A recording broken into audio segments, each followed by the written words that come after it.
Live. Okay, we're good to go? All right, good. Welcome everybody to our September, our annual evening board meeting. Glad you could all join us today. We're gonna get started with the Pledge of Allegiance. So that's gonna mute everyone so that we don't have the cacophony.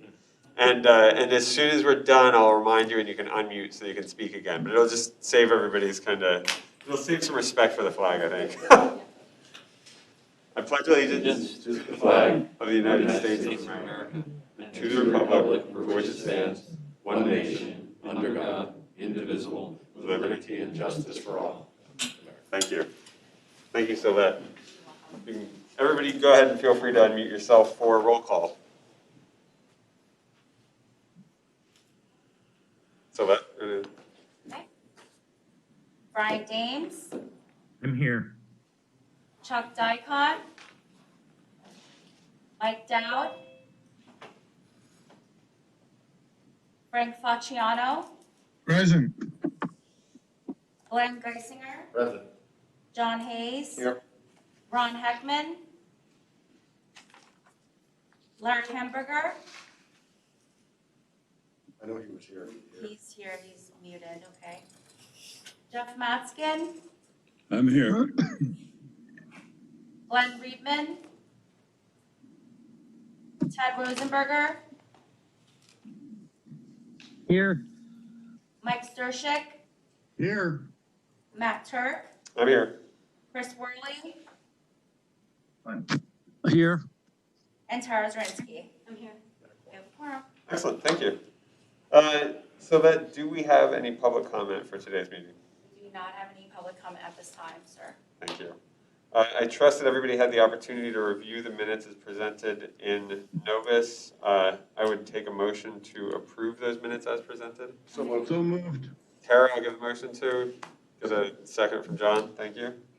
All in favor of approving the minutes of August 25th, 2020, please say aye. Aye. Aye. Aye. Aye. All right, any opposed? Sounds like the minutes are approved, thank you. Good group of committee reports on Thursday. I'll ask John to present the treasurer's report. And I'll pass it over to Todd. Excellent. Double, nice. Went through the year-to-date, and then we're going to do a little bit more detail in our executive session. But year-to-date, if you remember last month, I said that when we get the CARES money, we should be able to get into the black for August. We got a good chunk of money for CARES, which took us into the positive 381K. If you go to the next slide there, so that. Again, this is kind of a summary of kind of what's been going on. We've done pretty much 1 through 7, everything we could do to kind of manage costs, but we're chasing some lower revenues. But at the end of the day, we're still net income positive of 381 through August.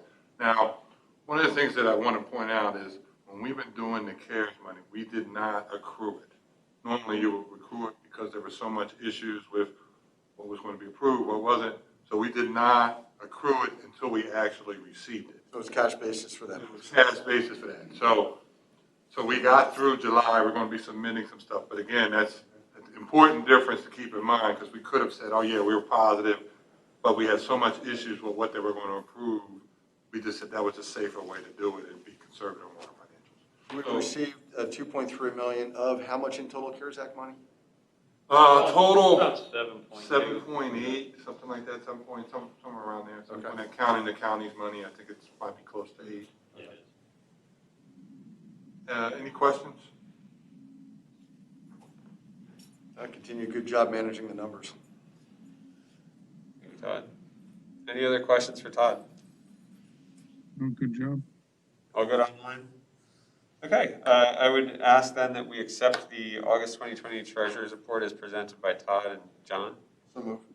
Thank you, John. Second from Tara, thank you.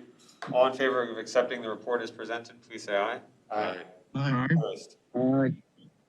Okay, great. Report is accepted. And now we have a number of items that require our attention that Glenn will be presenting from the Finance Committee. So, thank you very much, Mr. Chairman. During the Finance Committee meeting, we had 3 items that needed to come before the approval for the full board. They were approved by the Finance Committee as they stand. The first is the approval of the 2021 minimum municipal obligation for the pension. As you may be aware, this is our responsibility to keep the pension account funded to a certain level, and this is our additional add-on. Do you want to scroll down a little bit?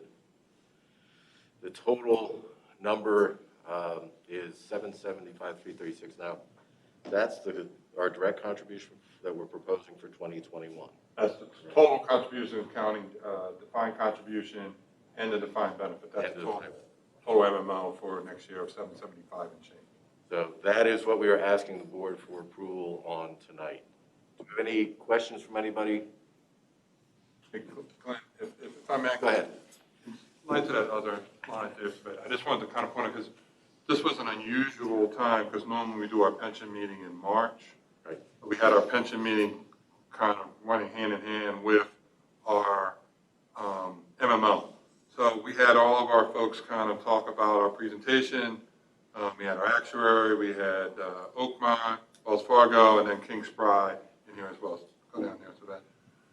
I think the most important thing to keep in mind is where we are as far as funding right now. If you estimate where we are, and I'll go through that a little bit, our assumed rate of return is 7.5. We went down from 8. Ooh, got me nervous there for a minute. 7.5. We went down from 8 in 2017. So you can see what's going on there. Slide down to the next one, so that this is kind of really what I think is important to keep in mind. This is kind of the trend of our funding that we've had in that plan. And you can see estimated as of 8/1/20, we're at 93% funded. And one of the things that I talking to Peter, who's our actuary, and he didn't use this term in our meeting, but he said the authority should really be proud of the fact that they can look you in the mirror and say we're well funded. We're not distressed. He deals with a lot of plans that are below that level, so we should really feel good that we are at 93%, given everything that's going on, that we're at 93%. Put it next slide, so that. And we use this comparison just to kind of give a guide of where we are compared to some of our neighbors. This is as of 1/1/19. Takes a while. We got a big report of, I don't know, it must have been 25 pages. You can see that the authority as of 1/1/19 was kind of in line with kind of the city of Allentown, city of Bethlehem. We were better than them, and city of Easton. And then if you go as of the end of last year, we were at 98%, and the counties, slide that up a little bit. I don't know if you can see that, but you might want to move that last part there so they can see that. So the county was, Lehigh was at 86, Northampton was 88. We were at 98% as of the end of the year. So all of them using the same assumptions. Todd, for the benefit of the entire board, could you just do a very, very quick explanation of what it means to be 98% funded in our pension obligations at a 7.5% rate of return? Okay, so what happens is anything above 90% is considered no distress at all. So if you're rated between 70 and 90, that's considered minimally distressed. 50 to 70 is considered moderately distressed, and then below 50, you're severely distressed. So to be at a level of above 90 means that we are well funded. Now, I guess what I was asking for, though, is what this assumes is that we are 98% funded for our obligations. Correct. If we assume a 7.5% rate of return in the market going forward. But there's two numbers that go in there. Whenever you do the actuarial assumptions, assume salary increases and also interest rate. And there's a 3% discrepancy. So as I said, in 2017, it was 8% on the interest rate and 4% on the salary. Excuse me, 5% on the salary. Now we're at 7.5 and 4.5. So there's a 3% discrepancy. So the difference, and I know we've had some discussions about lowering that and being more conservative. The difference at leaving it at 7.5, we can always fund as if we were at a lower level. Which we've done. Which we've done in previous years. But once you lower it, then the MMO says this is what you have to do. We can do it on our terms. Yep. And that's why we're looking at the 7.5. But we've managed that 7.5 quite well over the last 4 or 5 years since we've switched firms. And this is a trend that many governments in the Lehigh Valley, many of them were at 8% when we were at 8%. Everybody's endeavored to bring that assumed interest rate down. Right. Yeah, Todd brings up a good point. As long as we can maintain our discipline in terms of making those additional contributions and maintaining an appropriate level of funding, the assumed rate of return becomes a significant less issue. Correct. At some point in time with future boards, I'm not worried about this board whatsoever, or the management team, but at some point you get groups of people like the people that run New Jersey or Illinois or other states that are, or other obligations that are significantly underfunded. It is a crushing obligation to get out from under. So as long as we maintain discipline in that regard, and to a lesser extent, the state of Pennsylvania. State's not done a good job managing its pension obligations either. We have, and we don't want to lose sight of that, because these things, once you get behind, to get caught up is brutal. And I think you bring up a great point. We've done a great job of making sure we fulfill our obligations. We want to be people of our word, both the board and management. We said we got to take care of you on the pension, and we want to make sure it's there. So go down to the next slide. I'm going to try to go through this because I know we got a lot of stuff. This is kind of some of the stuff we talked about. As far as managing the fund, and one of the things that's really critical for us is managing the expenses. So when we switched it 4 years ago, when there was a whole Wells Fargo kind of issue going on with Wells Fargo as far as their investments and pushing investments, we had Wells Fargo for both our pension, and they were investment advisor, and they were also the administrator. We thought that was a conflict of interest. We put it out to bid, and we were able to actually save half of that cost per year by switching to Oakland. Go down some more so that I'm going to flow through these. This is the benchmarks that we use here. We use, and I wanted to point this out, we use an aggregate benchmark, which if you look down there where it says target benchmark, 40% S&P, 5% Russell. It's hard for us to come up with an exact benchmark. It's a very difficult thing because you don't have all your money in there in 1-1. You got to remember, we're taking money out to pay obligations. And in fact, that our returns are net of all the funds that we pay for our advisors. So even Peter's fees, they come out of the fund. I mean, there's very few things that don't get paid out of it, which obviously impacts our return. So if you look even there where it says cash, at this point, we're not supposed to have any, but obviously we have to have cash to pay it out. So if you think about it, you do a benchmark and say, all right, 1-1, if you had it for a year, it would be this. But we don't put our money in 1-1. We put it in October. And then you're taking out money roughly $75,000 every single month. So that's going to impact your return. So that's just an overall kind of generic benchmark. And from a management standpoint, we're using about 65% is as index funds to just make sure that we are managing the expenses. But again, the ones that are not managed would be the small cap, that are managed, are the small cap and the international, which is a little bit. And that's all, like, that was all detail that we got into in those. Right, but I just wanted to point that out because you look at these benchmarks and go, wow, the most important thing is for us to remember that we are in the top half and we've maintained that in the pension universe. So remember that little grid thing, and I think it's on there, so slide that down, the little spotty thing, keep going down. This is the benchmark, going down. I'm going to flow through this really quickly. It's right there. That's the thing that kind of tells us where we are in the universe, okay?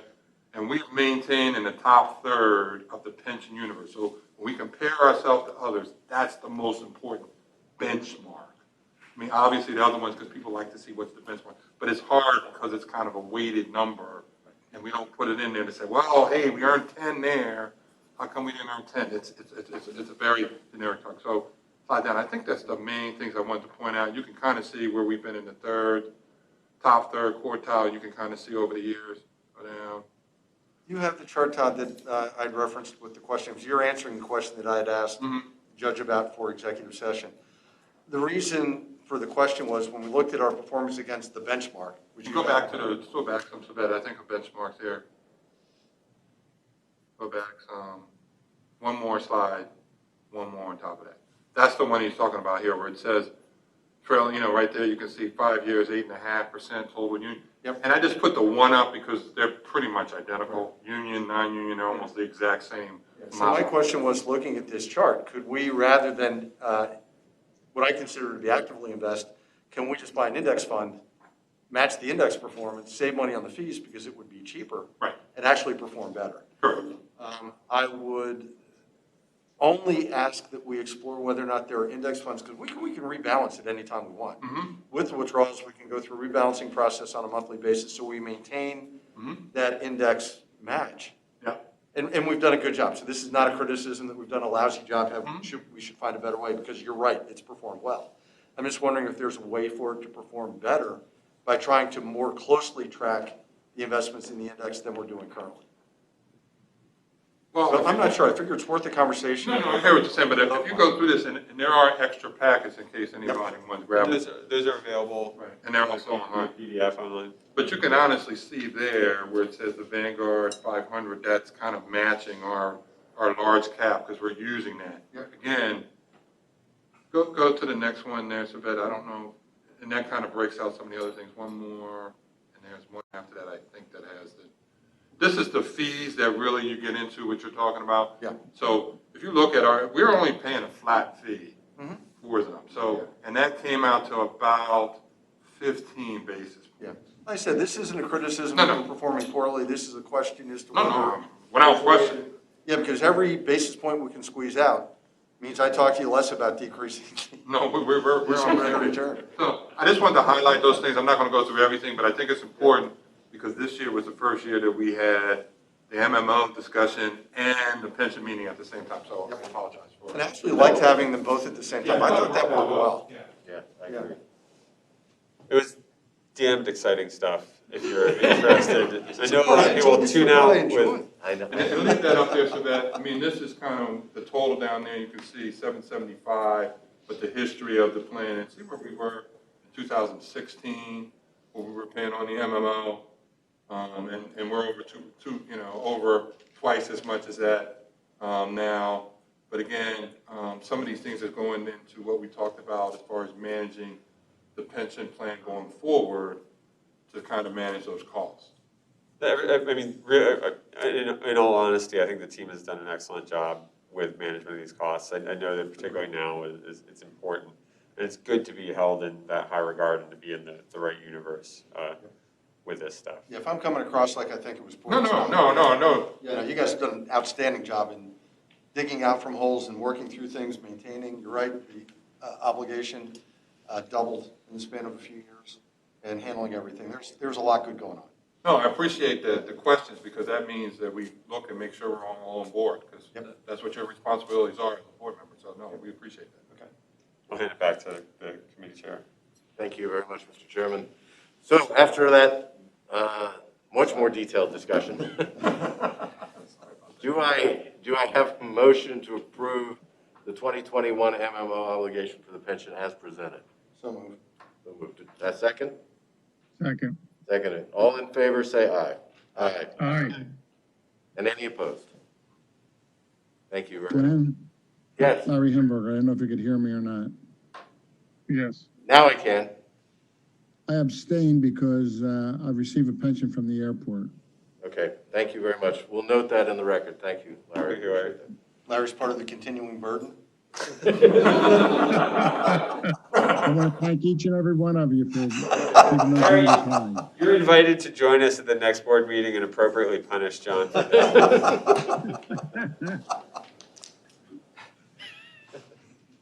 Our next item on the agenda is the approval of the ICMA Retirement Corporation Administrative Agreement. Holy mackerel, say that 3 times fast. Can we walk through that? You want to take that one? Yeah. Yeah, okay.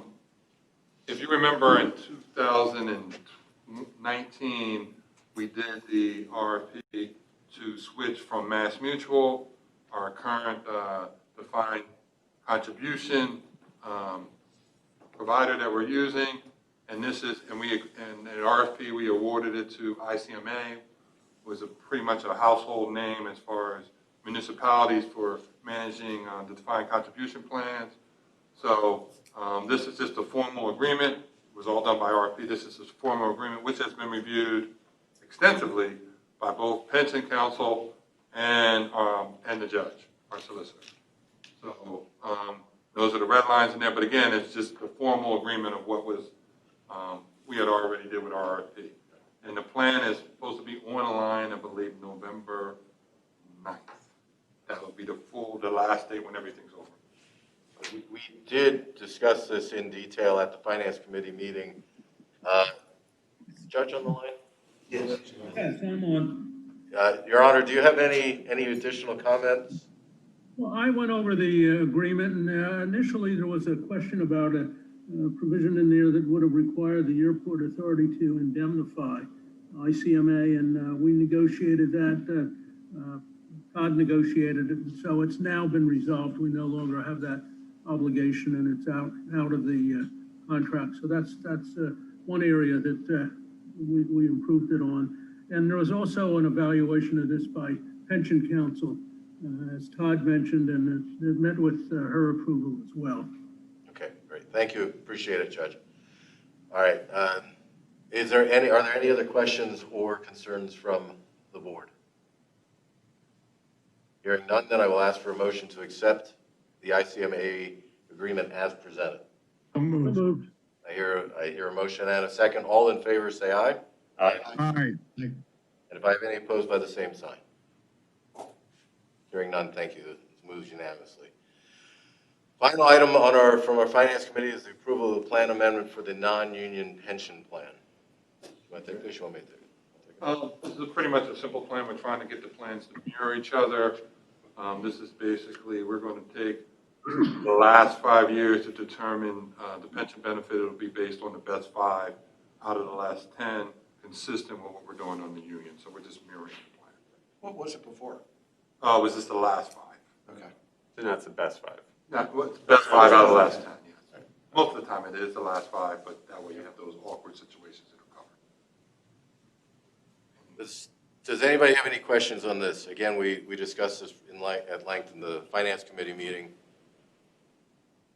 Okay, hearing none, then I would ask for a motion to accept and approve the plan amendment as presented. So Moved. Seconded?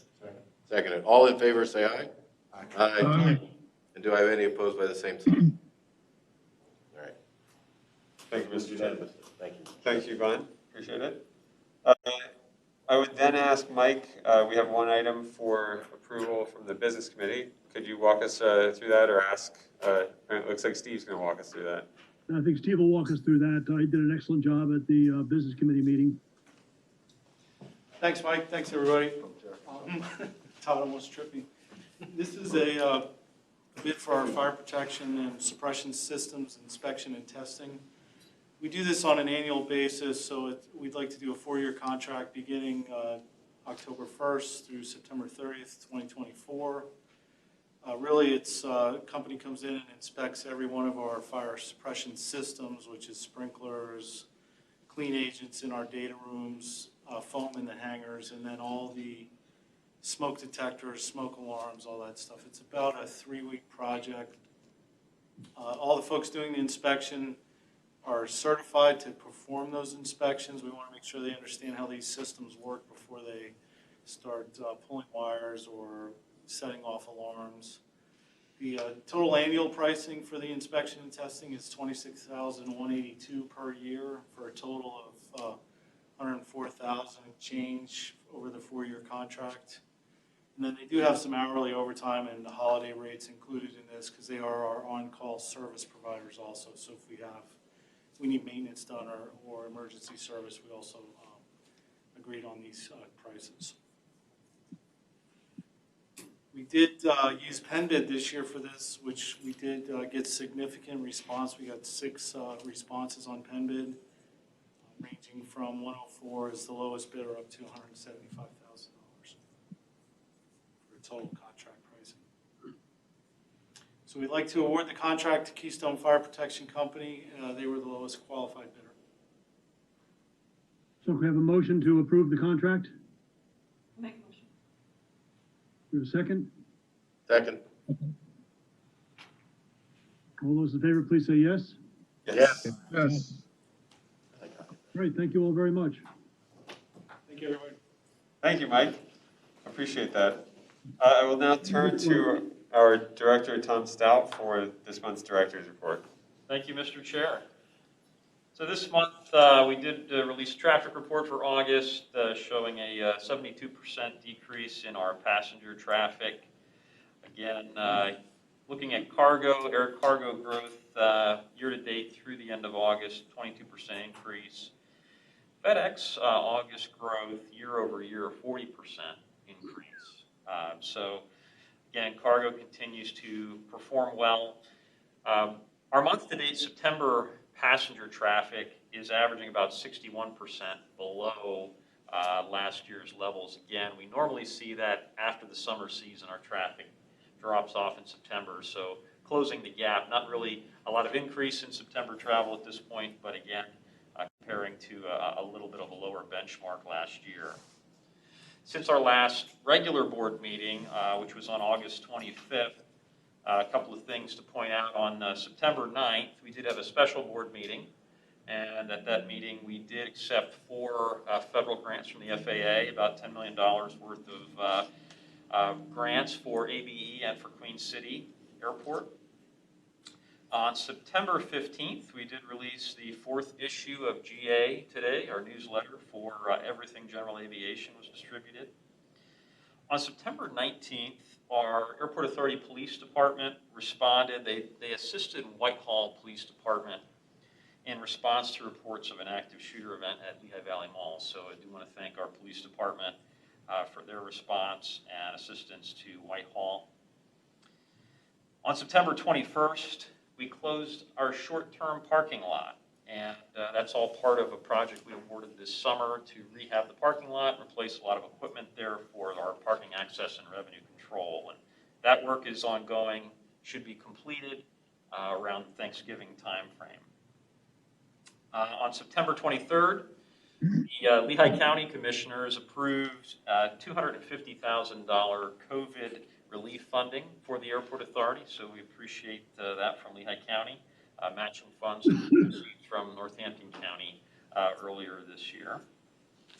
Also on September 23rd, we had a virtual pre-bid meeting for our terminal connector project, which was actually pretty well attended for a virtual pre-bid.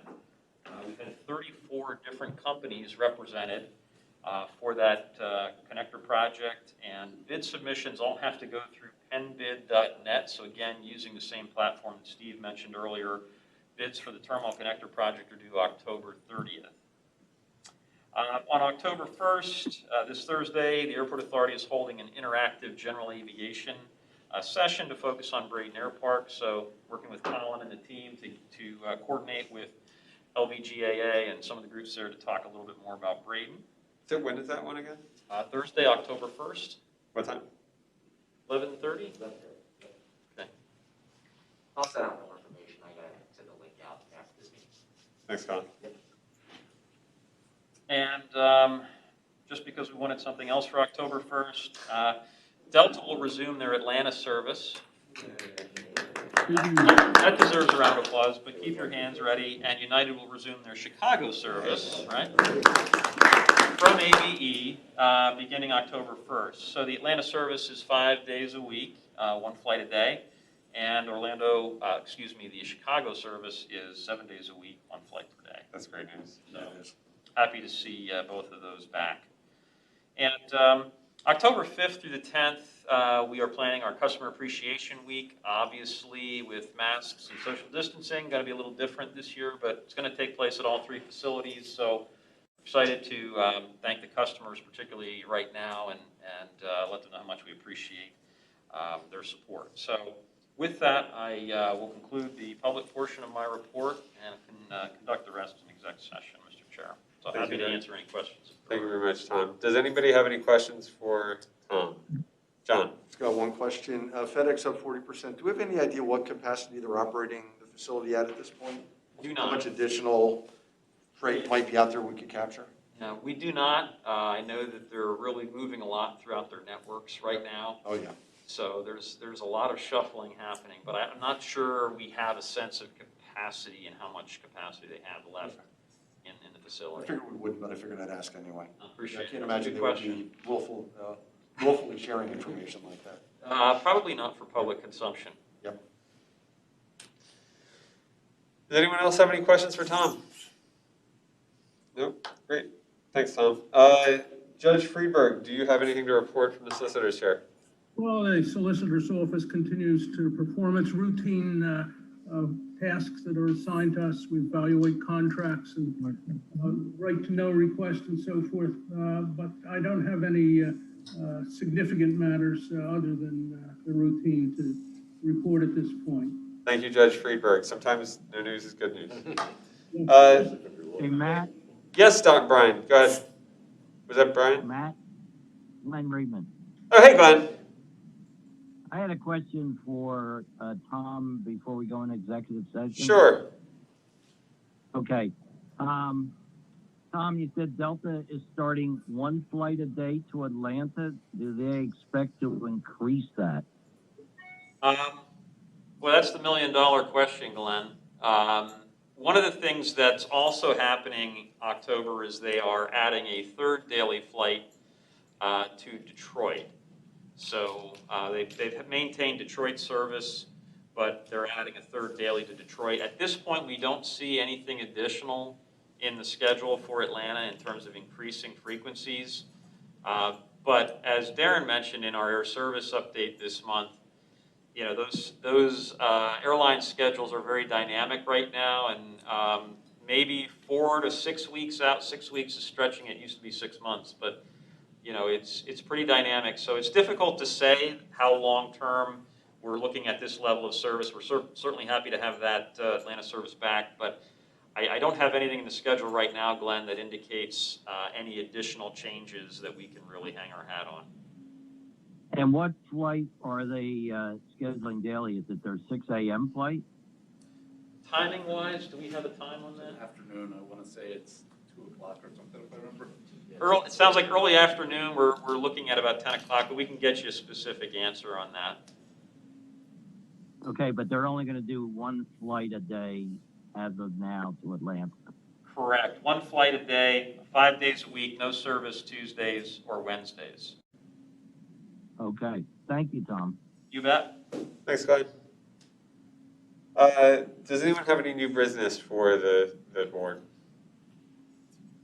Do not. Very good. I do believe we have a matter that requires that we enter into executive session.